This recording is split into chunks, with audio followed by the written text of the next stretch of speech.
The text of this story was found on the phone of a certain Max Thompson during a search of his home. Max's wife, having not received calls or messages from her husband for 4 days, went to the police. All the things in the house were in place, however, Max Thompson himself disappeared without a trace. The police have offered a reward to anyone who can help find the missing person. Hello, reader. My name is Max Thompson, and I just have to tell you about what's happening to me right now. Most likely, this is the last thing I will do in life. I'm 36 years old. I worked as a junior lecturer at one of the prestigious universities. As you understand, a well-known disease forced many universities and schools to switch to distance learning. The university where I worked was no exception. The 1st of September was approaching, and I was told that soon I would have several student groups. Students will send me emails in advance so that we can contact each other if necessary. My wife and I live in a small private house half an hour drive from the city. We have a library, where I moved my computer and turned it into a work office. This is where I plan to conduct classes. On this note, the backstory is over, and I can get down to business. Shortly before the first school day, I sent the students a list of recommended literature and asked them to clarify what they would not understand. Then I turned off the computer and decided to spend a pleasant evening with my wife. We sat in the shade of a spreading maple, had lunch with homemade vegetable soup, and at the end of the day, we watched a beautiful movie. The mood was wonderful. Before going to bed, I just decided to check if I had received any letters with questions from students. I opened the mail and, of course, there was a bunch of letters. I monotonously answered the questions one after another, when suddenly at the very end I came across a very strange letter. The owner's name was simply Ethan, no indication of his last name, faculty, or group. A small icon of 3 points was lit on the letter. This meant that there was an attachment inside. I opened the letter and saw that the username was a meaningless combination of letters mixed with numbers. The attachment contained a photo titled "Definitely Not a Virus.jpg." In the text of the letter, I saw 2 short sentences: "Open this file. Forgive me." You probably thought, why did you go downloading some file from an unknown address? It's obvious that there's nothing good there, you'll catch some junk. Well, you're not wrong. But, alas, then I thought that a simple antivirus check would definitely help me. So, before downloading and opening this file, I scanned it with an antivirus in advance. The program informed me that the file was completely safe. I downloaded the photo and opened it. In the photo, I saw something like a woman's face on a dirty green background. It was either a wall or just a decorative element, without the slightest idea. The woman had long, thin, uncombed chestnut hair. They hung down her face in uneven icicles, and one small strand slightly covered her left eye. The eyes themselves were very sunken, and because of this, it seemed that instead of them there were 2 small homeless chasms on the face. The woman's skin was pale as snow. Her mouth was unnaturally wide open, it seemed to be frozen in a heart-rending scream. I had the impression that her lower jaw was simply broken, and from that it was hanging loosely on the remains of muscles and ligaments. Like being hypnotized, I was looking at this face, when suddenly my office was filled with a short piercing scream. From surprise, I jerked in the chair and rolled over from it. Fortunately, a small soft chair was standing behind me, so when I fell, I didn't hurt myself. Jumping back on my feet and pulling myself together, I tried to respond to this damned message and ask the brainless student what he was up to. In rage, I typed the most polite angry message that I could come up with, but every time I tried to send it, the mail did not react. It loaded for a second and immediately threw me back to that damned letter. I turned off the computer, went into the bedroom, and started reading a book. Then my wife came in. She sat on the bed and asked why I was so tense. I told her, nothing special, just a brainless student sent me some crap. As soon as school starts, I'll find out who did it, and the guy will get kicked out of university as soon as he gets in. I'm sorry, darling. Sorry? For what? She clarified. For that scream. Are you feeling okay? I didn't hear anything.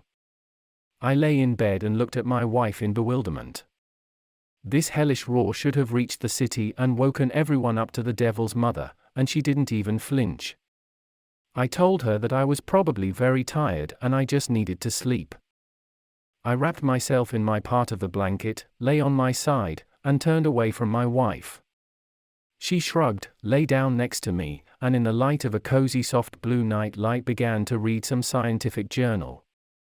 The peaceful, calm atmosphere calmed me down, and I quickly fell into oblivion. In the middle of the night, I woke up from some kind of grinding noise. Slowly opening my sleepy eyes, the first thing I did was look out the window. It seemed to me that a branch of a mighty oak growing under our window, in the wind, scratches the glass. However, upon closer inspection, I realized that the branches were not swaying at all. There was a complete calm outside. In the window, I only saw a piece of ink sky with specks of distant stars. Then the grind reached my hearing again, and I realized that something was scratching at the wall. My first thought was quite down to earth: we got rats. That's all we needed. I was just about to jump out of bed and run to the closet, but then something happened that cooled my order. I could swear that the grinding sound literally moved up almost to the ceiling within a couple of seconds, then suddenly dropped back down. It was impossible not to hear it, but nevertheless my wife was sleeping peacefully next to me, not bothered by anything. At first, the grinding was timid, as if someone was hesitant to wake me. Then it became persistent, and from the sound, I could clearly understand that something was scratching right under me, in my half of the bed. Damn it! There was someone under the bed, and it wasn't any rats. I carefully shook my wife, and a pleasant light scent of her floral shampoo filled the room. My wife lazily, rustling the blanket, turned towards me and sleepily asked, "What's happened? Do you hear that?" I responded. At that moment the grinding sound seemed to slice my ears with an invisible knife, and for a second, I lost hearing. Hear what? The water is dripping in the bathtub again? Well, go and turn the tap, it's not a problem. The grinding. I screamed, don't pretend you can't hear it. It's right under us. Max? She said, gently putting her hand on my shoulder, are you sure you're feeling okay? I really don't hear any grinding. At that moment I felt dizzy, and before I could answer my wife, the grinding was replaced by that horrifying scream I had heard the day before. Only this time it was coming from the corner of the room, where we were now lying. I covered my ears with my hands, and my wife looked at me in horror. She tried to say something, but I couldn't hear her voice over the screaming in my head. I started screaming too. My wife was doing everything to calm me down. She grabbed my shoulders and started to shake me. I even felt her nails digging into my skin, but I didn't care about the pain. Her desperate attempts to help me were in vain. I closed my eyes and began to pray silently that all this would finally end. It felt like an eternity had passed, but suddenly the scream and grinding stopped. I took my hands off my ears, opened my eyes, and nearly died of fear. Almost point blank, I saw the devilish woman's face from the photo. My brain, on some primal instinct, gave my body a signal to immediately turn on the night light. My trembling fingers grabbed the cherished wire. A click of the switch and the room was filled with soft subdued light. As soon as the saving blue rays illuminated the room, the face disappeared. I tried to explain to my wife what I saw and what had happened. I stuttered about the email, the scream, and the face, but she didn't believe me. I decided to prove to her that everything I was saying was true, and I hadn't lost my mind. I grabbed the phone and went to my email from there. I wanted to show my wife that damn letter, but it wasn't there, even though I clearly remember not deleting it. I looked in spam and trash, but they were empty. The letter had simply disappeared. The rest of the night went smoothly. My wife, Michelle, comforted me, but I didn't pay her any attention. I myself was beginning to entertain the idea that I was slowly losing my mind, but why? I have never had any mental health complaints, and I have never had depression. There was no single reason for me to hallucinate so realistically. We lay together under the pleasant light of the night lamp. Sleep was out of the question for both me and Michelle. We lay in bed, silent, and came to our senses after the experienced distress. The annoying scraping and terrible female faces didn't bother me anymore that night, but I only managed to recover completely when the first ray of the sun sliced through the night sky and rudely broke into our room. In the morning, Michelle made my favorite cheesecakes hoping to please me, but I didn't even touch them. I didn't want to eat, drink, or sleep. The only thing I was interested in was the night-time madness. After breakfast, Michelle called our family psychologist. She was absolutely convinced that I was burnt out, and the overstrain just triggered a hysterical reaction that manifested itself in this way. But damn, I know that I'm normal. I abruptly took the phone out of her hand and asked her not to call anywhere. After that, Michelle and I had a quarrel. She assured me that all this is happening in my mind, and I need help. I tried to convince her that the letter, the scraping, and the howl were very real. I'm not going crazy, I'm not tired, and I'm not overworked. What kind of overwork? September 1st hasn't even come yet. She sighed condescendingly and said that she would live at her parents' house for a week so that I could recover in peace and solitude. She packed a small bag, kissed me, and said she'd be back soon. I was left alone. When she left, I decided to distract myself. I asked for time off at work and spent all day on our favorite bench. In all this turmoil, we forgot about the harvest. We didn't have a garden, but we did keep a beautiful orchard. I started diligently picking plums, pears, and apples. The sweet smell of fruits, the singing of birds, and a light breeze relaxed me. The tension eased by evening. Going to bed at night, I turned on my favorite night lamp. I was afraid that at any moment I would hear that disgusting scraping under the ceiling or under the bed, or, perhaps, something even worse, that terrible female face would jump out at me again. But to my great relief, nothing happened, and I calmly passed out. Everything was peaceful, for a while. This happened in the evening. My wife, Susan, had been out of the house for 3 days already.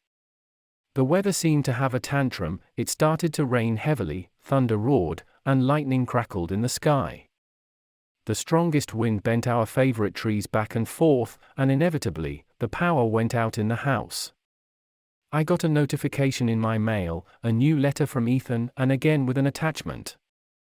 In a state of apathy, I clicked on the letter and looked at the attached file. The file name read, "Definitely not another virus.jpg." I tried to delete the letter, but as soon as I sent it to the trash, it immediately reappeared in my mailbox. I tried to forcibly delete the entire chain of letters from the computer and phone, all to no avail. I was about to turn off the computer, but the mouse cursor seemed to come to life. It went to the mail itself, opened Ethan's letter, and then the file itself. The photo showed the face of a man, which was stretched out in a hellish scream, just like that woman's face. Then a short piercing scream came from the computer, after which the computer just shut down. I don't know what I did to deserve all this, but I suspect that this is just the beginning of something more terrifying and inexplicable. The storm is still raging outside. There is no light. Considering that we are out of town, it won't be fixed quickly. I tried to call Susan, but she doesn't answer. A huge black cloud covered the sky. Almost pitch darkness has fallen in the house. The only source of saving light is the screen of my phone.